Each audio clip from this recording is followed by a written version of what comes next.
Yeah, so we'll go ahead and get started. So, Okay, cool. hello again, Jess, and Hey, welcome thanks for to, the Business of Impact interview series. I'm really excited to speak with you. But before we get started, there was one thing I did want to mention to you. When I did a little digging around your website, I saw that your last role before you went over to consulting was as the director of development, which you left after having your daughter. And I just wanted to say that that deeply resonated with me because that was my catalyst to go in full time. I just, after the 3 months, I was like, I am just not ready to go back. So I just wanted to say that, that too was a part of my story.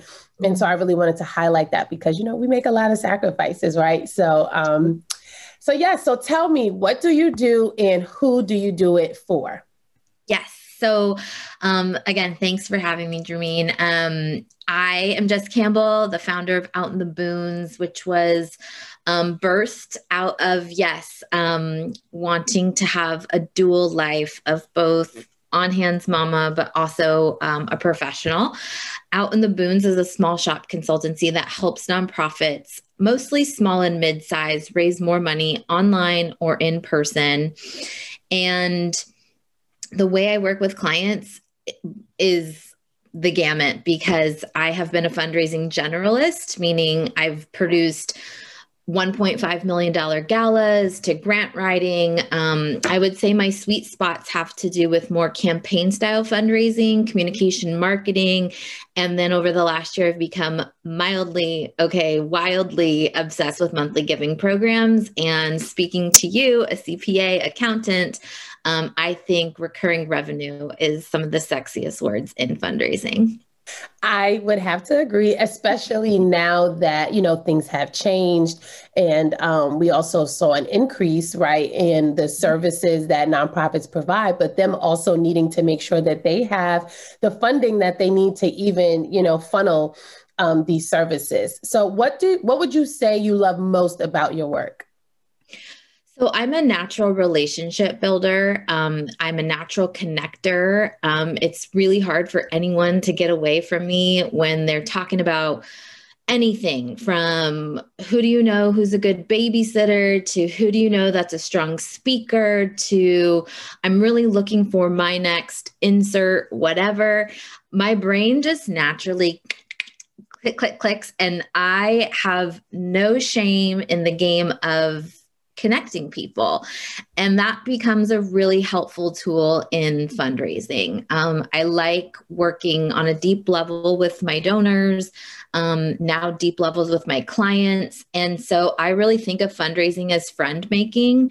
And I like having lots of friends. And so for me, it's not so much about the transaction. I don't think I would have been super successful if my entry point into the nonprofit space had been at a huge organization like a Greenpeace, for example, where they rely a lot more on volume and cold calling and things like that.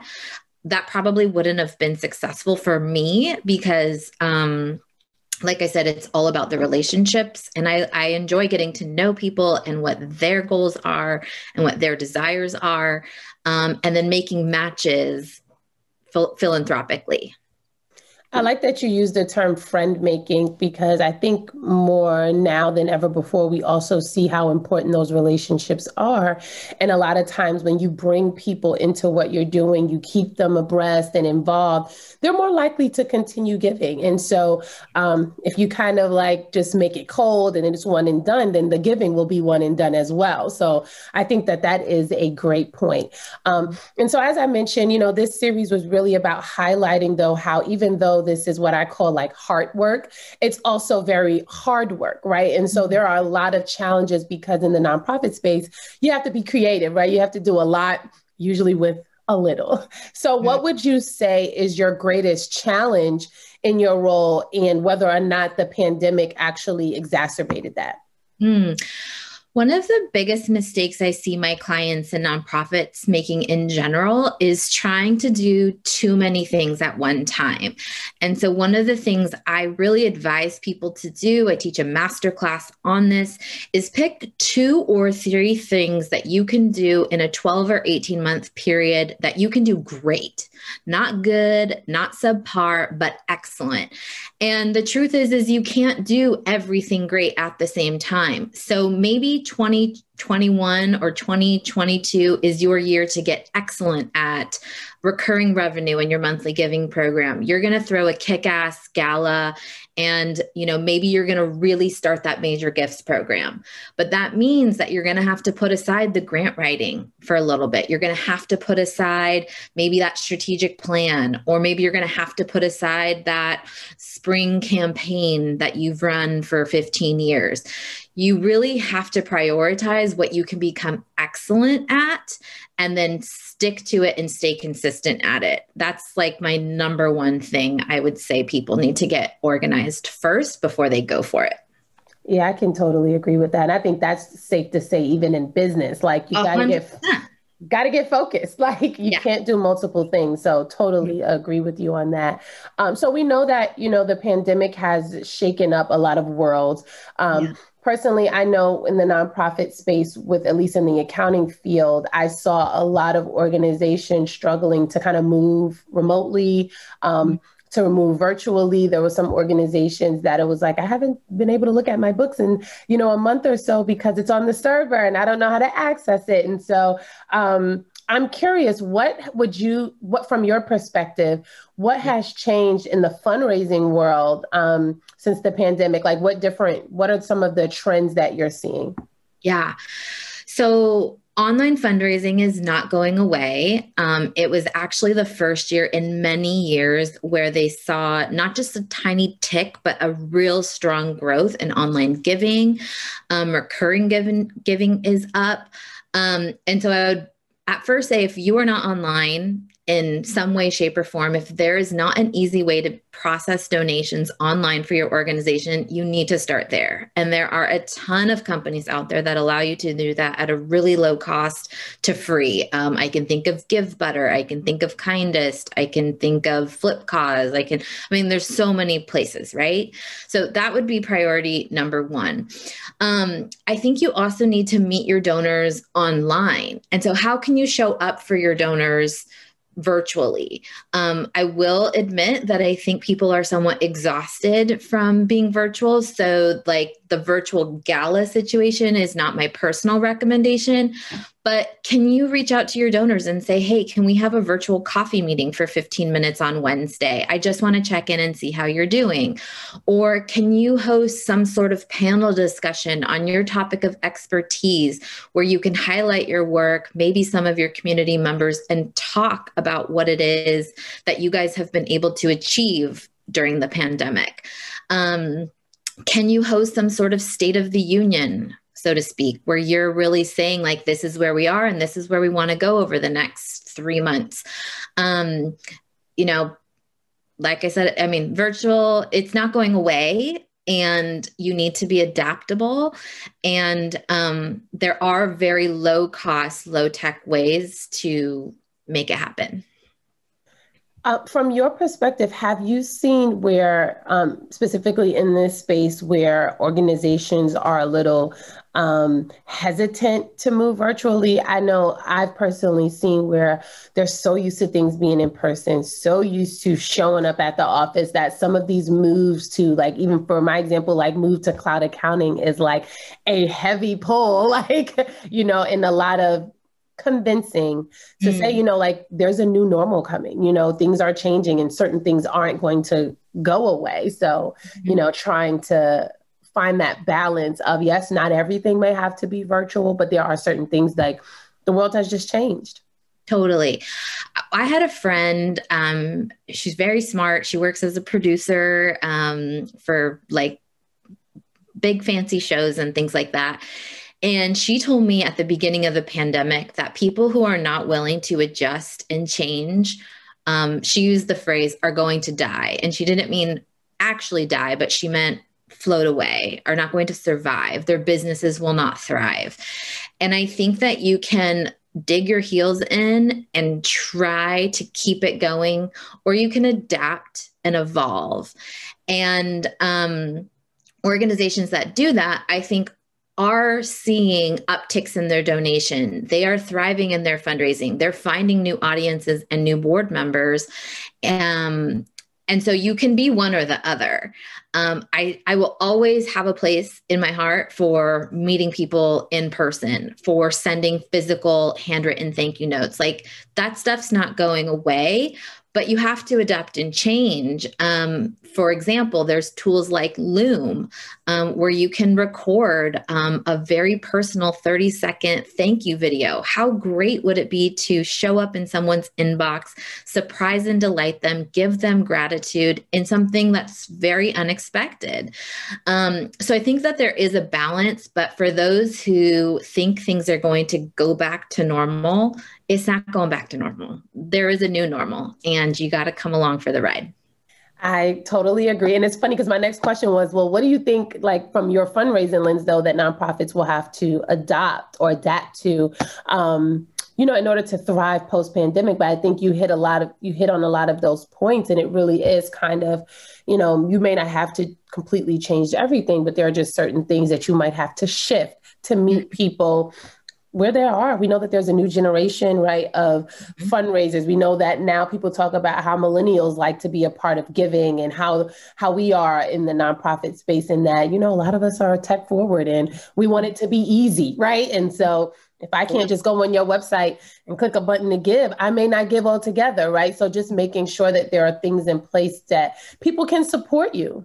Mm-hmm. Yeah, you have to make it easy. And I was actually listening to a podcast today where this major gift fundraiser, totally impressive woman, was saying how that her demographic of donors is shifting, and she is seeing more millennials and Gen Y and Gen Z people, and how text message is the way that she communicates. And she felt so uncomfortable at first reaching out to someone via text message because it feels very personal. That's how we communicate with our family and our friends, maybe not our donors.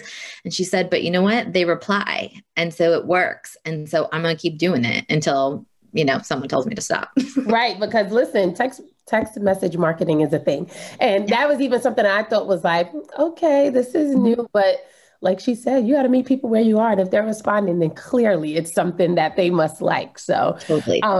So I want to shift a little and get a little candid. So I know as a fundraiser, your role can be a little bit more front facing than, let's say, like mine, for example, as an accountant. But I don't think that people really understand what it takes to keep the engine of a nonprofit running. And people often think that these organizations are just here to serve, which they are. But in order to do that, they have to make money, they have to raise funds. And in some ways, they do have to operate like a business in order to deliver, those services that help the community. So with that being said, what's the number one thing you wish that people knew about your role and all of the different steps that you have to actually take to get to before you can even do the ask?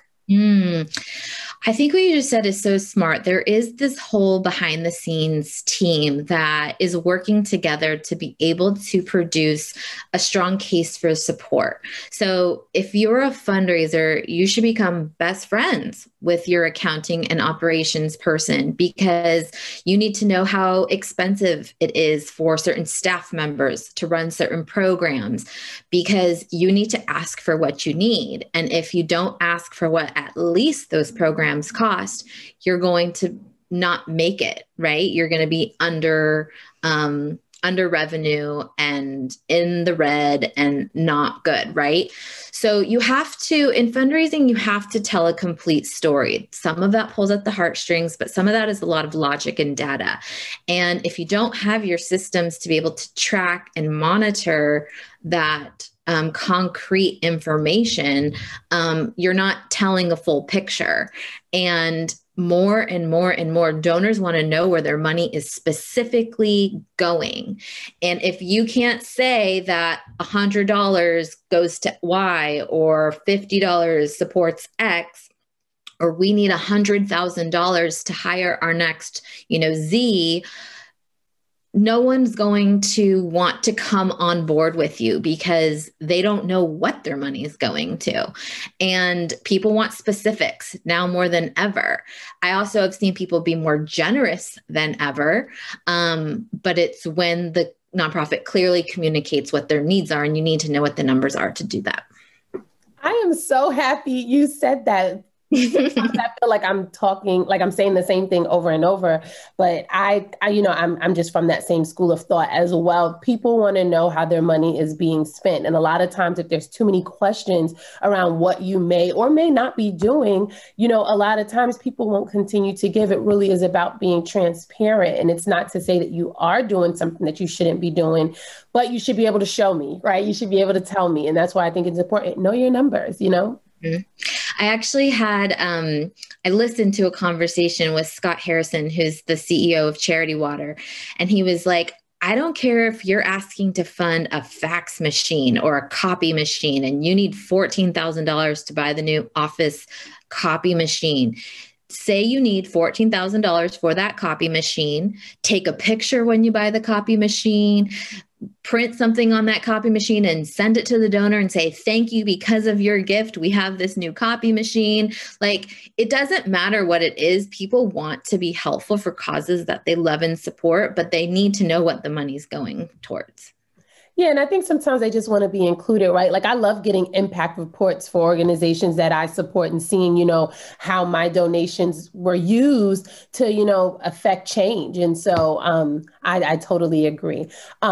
So how can you be better supported in your role? Like, I know when people ask me this, I have this long list of things that I wish I could get sometimes, like in my ideal situation. But for you, what are some ways that, whether it's like from other program leaders, the executive director, like what are some things that we, as these behind the scenes, staff members and teams, what can we do to better support, you as a fundraiser? So one of the things that comes to mind on the program side of things is you can never tell me enough stories about people who are being impacted by our work. Even better if I can talk to that person or group of people directly. I think it's really critical when you're a fundraiser to be able to use I statements. So rather than saying, our caseworker told me about this one client, it sounds different than when you say, I talked to Jackie and this is what she told me. So stories. And then I think regular updates from the accounting and operations team to be able to match up. Okay, are we on track? This program's actually going to cost 20% more. So, you need to go out there and raise 20% more.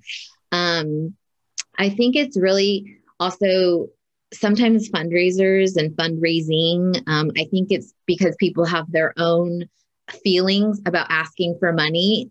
Fundraisers can feel like, the Black Plague a little bit, like, I don't want to, no, don't get close to me. But the truth is without money, the organization will not operate. And so providing support as team members, so accountants, leadership, program officers, whatever you are, to help support the fundraisers at your organization, whether that's just asking how they're doing, or it's, like I said, sharing a story, or it's saying, how can I join you in a conversation when you do meet with a funder? All of that is really helpful. And I think, there's a mass exodus of nonprofit fundraisers leaving the nonprofit industry. It's actually quite a crisis. And it's because they don't feel supported at their jobs. And I think if they had more support within their own teams, they would feel like, okay, I can do this. I can really do this because someone has my back. I'm glad you said that, because I think sometimes we talk so much about like collaboration in regards to like the funders or the donors, but I'm always like, collaborate internally first. Like, there are so many people that we should be working with on a day-to-day within our organization that sometimes we're just not having the right conversations. We're working in silos, so you have some information that I might need, but because we're not talking, I don't know. So I'm making decisions without knowing the full picture. And so I'm glad you said that, because I'm a firm believer that nonprofits are critical to the community, but without the right people working within them, how will we be able to, increase our impact? How will we be able to increase change? And it's going to be very difficult because these people who are not on quote unquote, like the front lines, they still help to make sure that the organization runs well. And so if we start to lose those good people that are, like I said, behind the scenes, talking about the business of impact, like there's people who really, who are the paper pushers, as some might say, working in HR or working in some of these back office roles, then the organization won't be able to do what they need to do on the front end because there'll be all of these things crumbling on the inside. So, I'm hoping that changes, maybe especially now that we're moving to a new normal, because that's sad to hear, that's definitely sad to hear. Yeah, I know it is. And it's, like I said, a crisis, because if we don't have people raising money for these organizations, they're not going to survive. So we got to keep them. Absolutely. So before we wrap up, I wanted to share that, of course, how I met you, which was you slid into my DMs on Instagram. I'm not afraid to ask. And I love that about you. So you reached out about your fundraising summit. So can you just talk a little bit more about, how that idea came up, then you had a second one, and, is this something that we can expect from you again? Give us a little bit of the tea. Yeah, thank you for asking about that. So a little backstory, 2 years ago, I was working with a client who had at the time, executive director who had been at the job for about 15 years. And he was asking me fundraising 101 questions, things like, well, how do I follow up? And how do I treat it like making friends? And how long do I wait before I maybe ask them for another gift? And I had this light bulb moment where I thought, holy moly, no one is teaching this to anyone out there. So we've got this world of fundraisers just kind of winging it. And I guess I was surprised by that because I was just super lucky to train under very good fundraisers, which I think is how I became a good fundraiser. And so then I was thinking like, well, why is there no one teaching this stuff to anyone? And then I do my research and I look, well, where can I go get professionally developed? And there's nonprofit conferences out there, nonprofit tech conferences, but I really wasn't seeing anything specifically for the nonprofit fundraiser, maybe the nonprofit leader who had some responsibilities or fundraising, or maybe a board member who wanted to get better at their job. And so I thought, okay, I'm going to create something. And I'm crazy in the sense that when I put my mind to something, I will do it. And so, yeah, we've hosted 2 Raise More Together summits.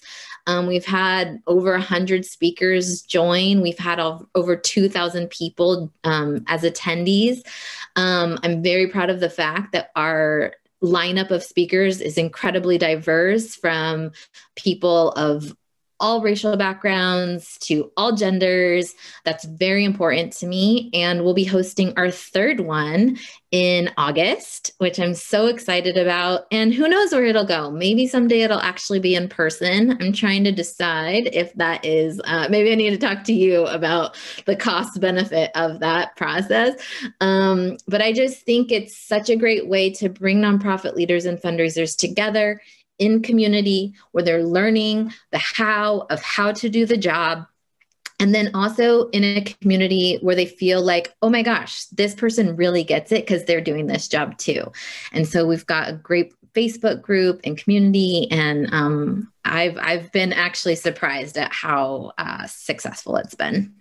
Yeah, I love that it zoned in on a specific part of the process. Because like you said, so many of the conferences and summits we see, it's like nonprofit as a whole. I love that it focused specifically on giving, on fundraising, and how we can do that better, right? It's, because like you mentioned, no money means we can't operate. So I hate that we kind of make it so taboo, but it's like, let's talk more about it because you need money to support the mission. And so, so I'm looking forward to seeing everything. I always say like that was one of the most organized and well put together summits, especially being that so much has moved virtually. I mean, it went off without a hitch. And so, I can't wait to see what you do in August. But anyway, Jess, thank you.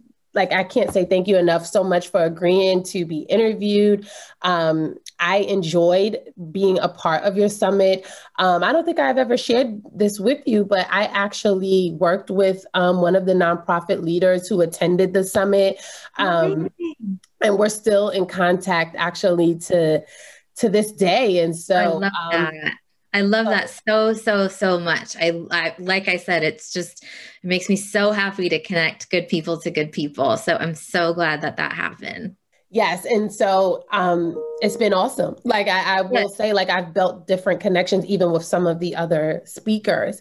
And so thank you for that. So before we go, if you could just mention where you can be found, because listen, if you're a nonprofit leader, director of fundraising, and you need to learn a little bit more about not being afraid to ask, I want people to find you and be able to support you. Oh, you're amazing. Thank you. And you're so generous to offer that. So my website is outintheboons.me. I'm on Instagram at outintheboons_. And yeah, look out for Raise More Together come August. You can find more information on my website. And I love talking about this stuff, whether it's how to make the ask, how to build your pipeline, how to find a new board member, all that jazz. I totally geek out on it. So welcome any and all conversations. I guess it's the same. I think that way about all things money. So I'm like, I totally get it. But anyway. So why don't we talk more about money, right? I mean, I have a real passion for especially women in our space, asking for what they deserve in terms of their compensation. And so yeah, maybe a different time we have that conversation. Yeah, wink, wink, right? Well, thank you so much, Jess. It's been a pleasure talking to you.